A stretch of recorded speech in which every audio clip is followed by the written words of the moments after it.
Hello, Symposium. My name is Neha Kamalakannan, and I'm so excited to be presenting from Fargo, North Dakota today on the topic of distorted time perception in those who have experienced isolation. I'm very lucky to have had the help of my mentor, Carmen, in this research project, and let's just get right into our research topic at hand, which is that after experiencing isolation, a lot of people lose the ability to perceive time. And before we get into what this means and how this happens, we need to understand why this issue is important. Why should we be listening to anything that I'm saying? Well, first off, many people have experienced these temporal distortions in the past couple of years, specifically because of the COVID pandemic. During COVID, many people were under quarantine, and quarantine, in fact, affected 2.6 billion individuals. Many of these individuals reported feeling, quote, blurred time, and reported that time felt either slowed or accelerated past what it normally felt like. This is because these people were experiencing temporal distortions. Temporal distortions are essentially when your brain loses its ability to accurately perceive time and is a side effect of isolation, which we will get into more later. Secondly, 24% of Americans aged 65 and older are considered socially isolated, and 35% of individuals 45 years old and older report feeling lonely. These feelings of loneliness often cause temporal distortions in these elderly individuals, and these feelings of loneliness and temporal distortions are linked to dementia and are actually early signs of dementia, which makes this topic even more important to study as it can help millions of people.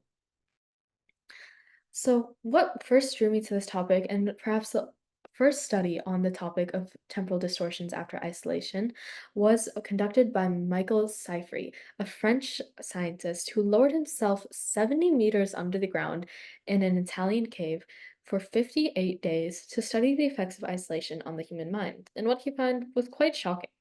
So, first off, he found that his circadian rhythm became a circadian rhythm. To elaborate on that, a circadian rhythm is a 24-hour clock that our bodies operate off of.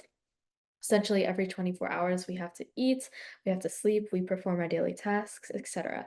But instead of performing all his daily tasks and rituals on a 24-hour basis, Seafree started performing them on a circadian rhythm, or a 48-hour basis, meaning he's only slept every 48 hours. Furthermore, he experienced temporal distortions in the form of a slowed time perception. Time felt very laggy for him. In fact, when his 58 days were up in the cave and it was time for him to return home, Siegfried originally refused to come out of the cave because he was convinced that he still had a month left in the cave. This showed that he had temporal distortions and that his sense of time perception had slowed while he was in isolation. This leads us to our research question. Why do temporal distortions occur in socially isolated or lonely individuals? There are two theories that explain why this phenomenon happens. The first one has to do with neural mechanisms and how isolation may negatively affect the mechanisms inside our brain responsible for keeping track of time.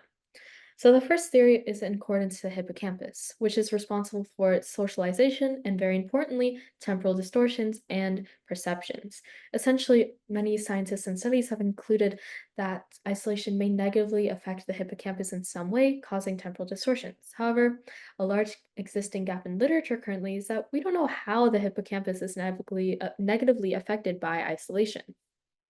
A similar theory exists for the Banchial ganglia, which is again responsible for time perception and perceiving how much time has passed in a certain duration.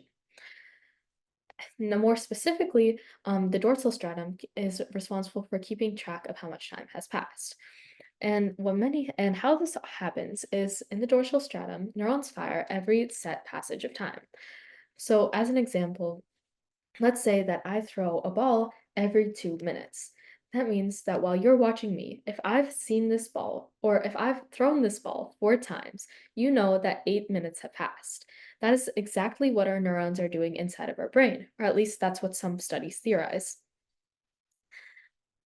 Now, how isolation ties into this is many people believe that isolation may negatively affect the dorsal stratum within our brachial glacia in some way that affects our ability to perceive time and accurately fire neurons.